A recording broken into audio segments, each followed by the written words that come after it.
नमस्कार, आप देख रहे हैं भारत अपडेट। मैं हूं आपके साथ ऋतु भंडारी। शुरुआत करते हैं बुलेटिन की। मध्य प्रदेश के बालाघाट में अमरकंटक में पनिका समाज की राष्ट्रीय बैठक का आयोजन हुआ, जिसमें कई राज्यों से समाज के पदाधिकारी प्रतिनिधि शामिल हुए।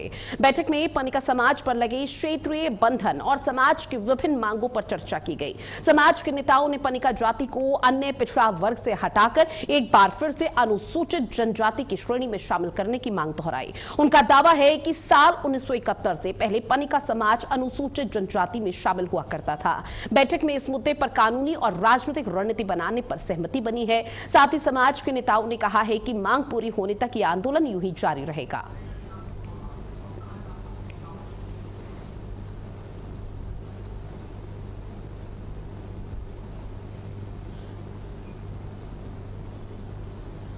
तो देखिए, मध्य प्रदेश के बालाघाट की तस्वीरें आपको दिखा रहे हैं, जहां पनिका समाज की तरफ से लगातार आंदोलन किया जा रहा है और अपनी मांगों को लेकर प्रशासन से अपील की जा रही है ताकि प्रशासन इस पूरे मामले पर उनकी मांगों को लेकर संज्ञान लेता हुआ नजर आए। अब पनिका समाज की तरफ से तमाम जो यहां पर कई राज्यों से समाज के जो प्रतिनिधि है वो पहुंचे, उन्होंने इस आंदोलन में हिस्सा लिया। अनुसूचित जनजाति में शामिल करने की मांग उठाई गई है, क्योंकि पनिका समाज को वो लाभ नहीं मिल पा रहा जो अनुसूचित जनजाति के लोगों को या उनके वर्गों को मिलता है, जिसके चलते पनिका समाज के लोगों ने कहा कि उनके समाज को अनुसूचित जनजाति में शामिल करना चाहिए, उसकी श्रेणी दी जानी चाहिए। जो लाभ सरकार की तरफ से, केंद्र और राज्य सरकार दोनों की तरफ से लगातार अनुसूचित जनजाति के लोगों को मिल रहा है, वो लाभ उन लोगों को भी मिलना चाहिए, क्योंकि कई ऐसी सुख सुविधाएं होती है जो अनुसूचित जनजाति के लोगों को मिल रही है लेकिन पनिका समाज को नहीं मिल रही, जिसकी वजह से वो काफी परेशानियों का सामना करते हैं और इसमें तमाम योजना जो सरकार की तरफ से संचालित की जा रही है उससे वंचित नजर आ रहे हैं, जिसके चलते मांग की गई। हालांकि प्रशासनिक अमले ने अभी तक कुछ भी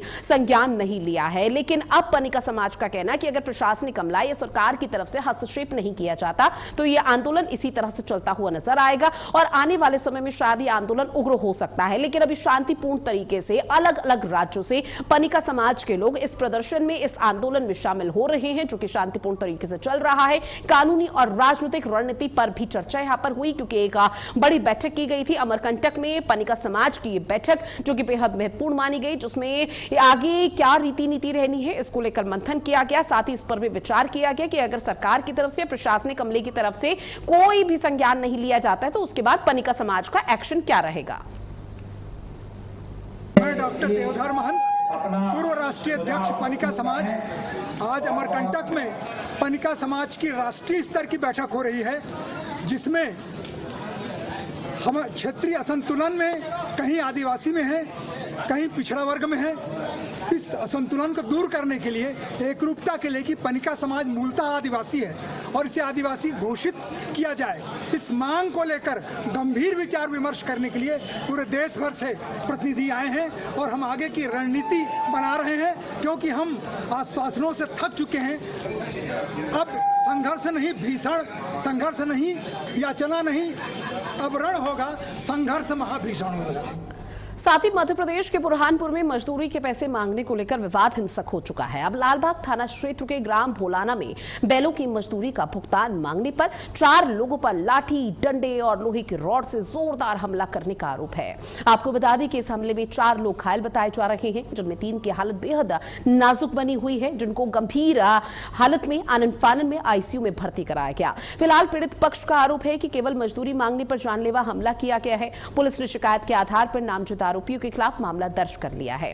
फिलहाल आरोपी फरार हैं और उनकी तलाश लगातार जारी है। घटना के बाद गांव में तनाव का माहौल बना हुआ है। तो देखिए किस तरह से बैल को लेकर भुगतान की बात यहां पर सामने आई थी, जहां मजदूरों के बीच में विवाद हो गया और 4 मजदूर, 4 लोग आपस में भिड़ गए, जहां पर देखते ही देखते ये विवाद हिंसक रूप धारण कर लेता है। लाठी, डंडे, पत्थर से हमला किया गया एक दूसरे पर, जिसमें 3 की हालत बेहद गंभीर बनी हुई है, जिनको तुरंत अस्पताल में भर्ती कराया गया और डॉक्टर ने उन तीनों की गंभीर स्थिति को देखते हुए आईसीयू में भर्ती कर दिया है, जहां पर उन तीनों का इलाज जारी है, जबकि एक की हालत फिलहाल स्थिर बताई जा रही है और डॉक्टर का कहना कि बहुत जल्दी इनका इलाज चूंकि शुरू कर दिया गया है तो निश्चित तौर पर सभी स्वस्थ हो जाएंगे। लेकिन इस पूरे मामले पर जो घटना में पूरे गांव में तनाव की स्थिति है, उसमें एक आरोपी की तलाश भी लगातार की जा रही है, जिसकी वजह से ये पूरा तनाव यहां पर फैला था और जिसने हिंसक रूप धारण कर लिया है, क्योंकि लाठी, डंडों और रॉड से जमकर पिटाई की गई है, जिसमें 3 की हालत बेहद गंभीर बनी हुई है, जबकि एक की हालत स्थिर बताई जा रही रही है। जो 3 की हालत गंभीर है उनका इलाज आईसीयू में जारी है। फिलहाल पुलिस ने इस पूरे मामले पर संज्ञान लिया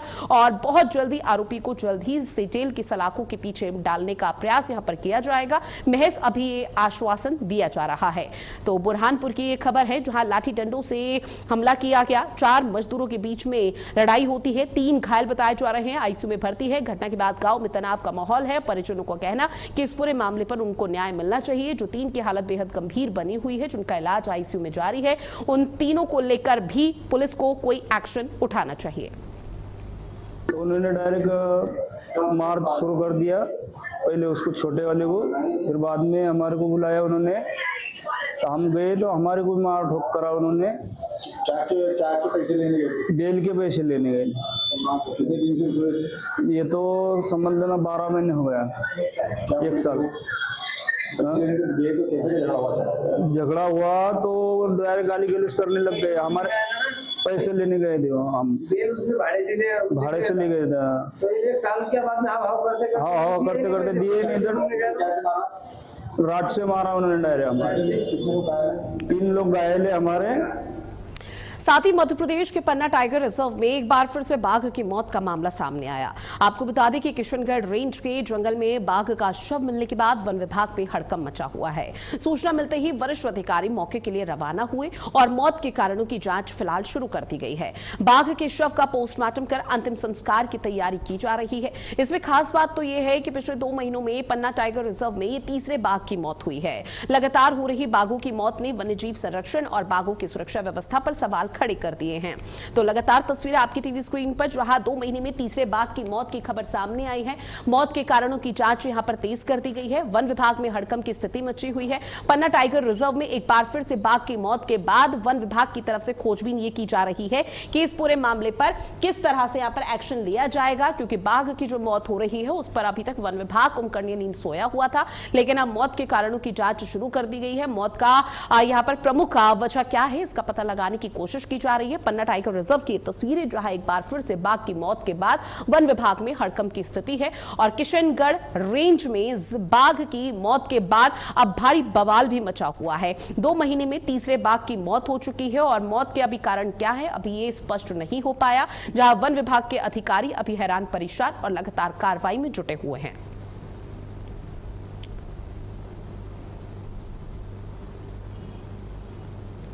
तो देखिए मध्य प्रदेश के पन्ना की ये तस्वीर आपकी टीवी स्क्रीन पर, जहां लगातार बाघ की मौत किन कारणों की वजह से हुई है ये पता लगाने का प्रयास किया जा रहा है।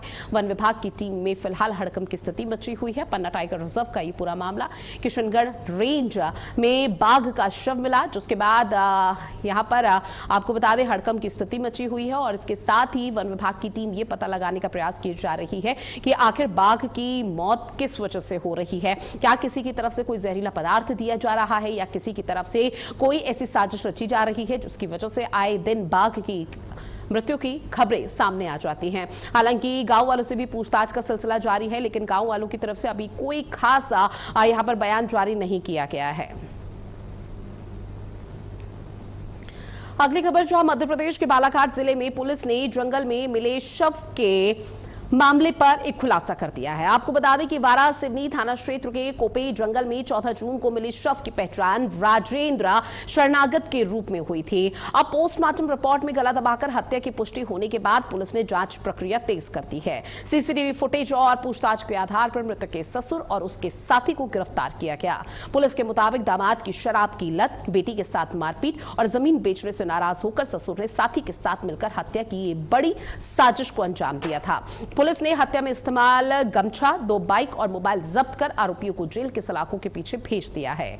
तो दामाद की हत्या का आरोप ससुर पर लगा है, जहां ससुर की गिरफ्तारी हो चुकी है और ये बड़ी सफलता बताई जा रही है, क्योंकि पिछले कुछ समय आपको बता दें नदी किनारे एक शव मिलता है, जिसको लेकर लगातार ये प्रयास किया जा रहा होता है कि शव की पहचान शिनाख्त यहां पर सही तरीके से हो पाए। अब राजेंद्र शरणागत के तौर पर शव की पहचान हुई है, जहां पर कुछ सीसीटीवी फुटेज भी यहां पर खंगालने का प्रयास पुलिस की टीम ने किया और कुछ साक्ष्य के आधार पर पुलिस को यह सफलता हाथ लगी कि जो युवक जिसका नाम राजेंद्र शरणागत बताया जा रहा है वो अपनी पत्नी के साथ यहां पर मारपीट करता था, दहेज के लिए प्रताड़ित करता था, जमीन बेचने का आरोप उस पर लगा और इसके साथ ही आपको बता दें कि जो ये पूरा आरोप है ये राजेंद्र के